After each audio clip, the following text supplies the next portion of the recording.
Hello guys, welcome back to my channel unique classic chemistry में आपका स्वागत है। मैं मोहम्मद आपसे आपका स्वागत करता हूं। देखिए, आज हम लोग बात करने वाले हैं एक बहुत ही इंटरेस्टिंग टॉपिक पर, जिसको हम बिजली का कड़कना या बिजली का चमकना कहते हैं। नॉर्मली हम लोग देखते हैं बिजली कभी कभी चमकती हुई दिखाई देती है हमको, और कभी कभी क्या होती है, कड़कती हुई भी दिखाई देती है, और आवाज़ भी हमने कई बार सुनी होगी, जिसको हमने अपनी आंखों से कई बार देखा है, सुना है, और लोगों को इसके बारे में बातें करते हुए सुना है। आखिर क्यों बिजली कड़कती है, क्यों बिजली चमकती है? एक ऐसी प्राकृतिक घटना है जो दुनिया में सबसे ज़्यादा घटित होने वाली घटना है। अगर आपसे कहा जाए तो लगभग 250 लोगों पे लगभग प्रति ईयर, यानी एक साल में लगभग 250 लोगों पे बिजली गिरती है, जिसमें से 80% जो होते हैं वो मेल होते हैं और 20% जो होते हैं वो फीमेल होती हैं। मेल पे इसलिए गिरती है क्योंकि मेल क्या होते हैं ज़्यादातर बाहर आना जाना उनका रहता है, और फीमेल क्या होती है ज़्यादातर घर पे रहते हैं, इसलिए फीमेल पे 20% ही बिजली गिर सकती है। आइए समझते हैं आखिर ये क्यों है। समझते हैं। इसे समझने से पहले अगर आपने अभी तक हमारे चैनल को सब्सक्राइब नहीं किया तो प्लीज सब्सक्राइब कर लीजिए, बेल आइकन को दबा दीजिए, इससे सबसे पहले नोटिफिकेशन आपके पास जाए न्यू वीडियो का। ठीक है। तो देखिए, हम लोग समझते हैं सबसे पहले बिजली चमकती क्यों है, लेकिन उससे पहले भी हमको समझना होगा स्टैटिक चार्ज को। स्टैटिक चार्ज एक ऐसा चार्ज है जो इसका मेन रीजन होता है। स्टैटिक चार्ज क्या होता है? हमने पढ़ा है कि कोई भी मैटर जो होती है वो छोटे छोटे एटम्स से मिलकर बनी होती है। ये एटम्स जो होते हैं इनके अंदर इलेक्ट्रॉन्स, प्रोटॉन और न्यूट्रॉन्स पाए जाते हैं। न्यूट्रॉन्स और प्रोटॉन्स जो होते हैं वो किसी भी एटम के न्यूक्लियस में प्रेजेंट होते हैं, और इलेक्ट्रॉन्स उसके चारों ओर क्या लगाते हैं, चक्कर लगाते हैं। जब ये इलेक्ट्रॉन्स एक एटम से निकल के दूसरे एटम में जाते हैं तो जिस एटम से इलेक्ट्रॉन निकलते हैं उसमें पॉजिटिव चार्ज आ जाता है, और जिस एटम के अंदर इलेक्ट्रॉन्स जाते हैं उसके अंदर नेगेटिव चार्ज आ जाता है। इसी पॉजिटिव और नेगेटिव चार्ज को हम क्या बोलते हैं, स्टैटिक चार्ज बोलते हैं, यानी कि जो हमारा इलेक्ट्रोस्टैटिक चार्ज भी कहलाता है। अब आइए हम लोग समझते हैं बादल के प्रोसेस को। हमने पढ़ा है कि समुद्र से पानी जो होता है वो बाष्प बन के उड़ता है, फिर वो बादल की फॉर्म ले लेता है। इस प्रकार हमारे समझ में आ जाता है कि बादल के अंदर भी छोटे छोटे एटम्स पाए जाते हैं।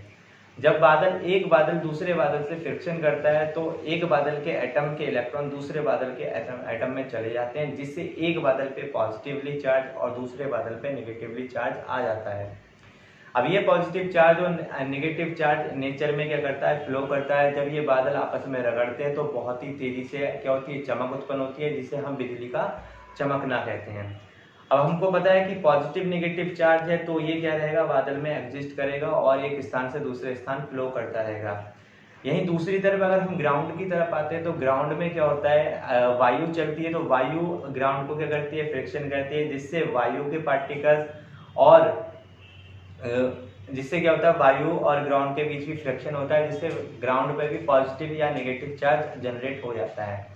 क्योंकि नेगेटिव चार्ज भारी होता है इसीलिए वो बादल के नीचे वाले भाग पे होता है, और पॉजिटिव चार्ज होता है वो हल्का होता है इसलिए वो बादल के ऊपरी भाग पे होता है। जब ये नेगेटिव चार्ज एक स्थान से दूसरे स्थान तक फ्लो करता है और इसको अर्थ पे यानी कि ग्राउंड पे जितना भी पॉजिटिव चार्ज, जहाँ भी सबसे ज़्यादा पॉजिटिव चार्ज दिखता है, ये वहीं पे जाके क्या हो जाता है, अट्रैक्ट होता है, और जिसको हम बिजली का गिरना कहते हैं। इस तरीके से बिजली गिरती है। अब बात ये आती है कि जब बिजली गिरती है तो बहुत ही तेजी से आवाज़ होती है। इस आवाज़ को अभी हम समझते हैं।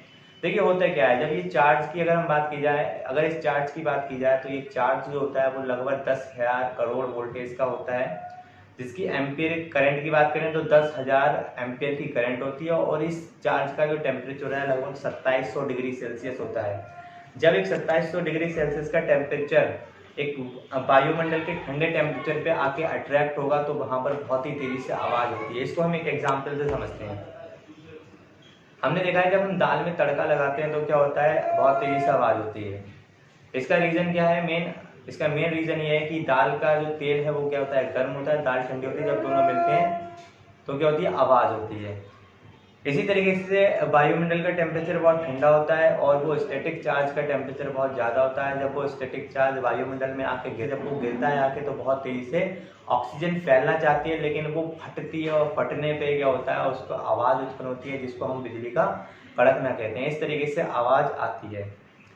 अब बिजली समझते हैं कि कितने प्रकार की हो सकती है। तो सबसे पहला जो टाइप आता है इसका आता है इंट्रा क्लाउड। जब बिजली एक ही बादल में होती है, यानी बिजली चमक रही है या कड़क रही है वो एक ही बादल में है, तो उसको बोलते हैं इंट्रा क्लाउड, यानी कि बादल के अंदर की बात हो रही है।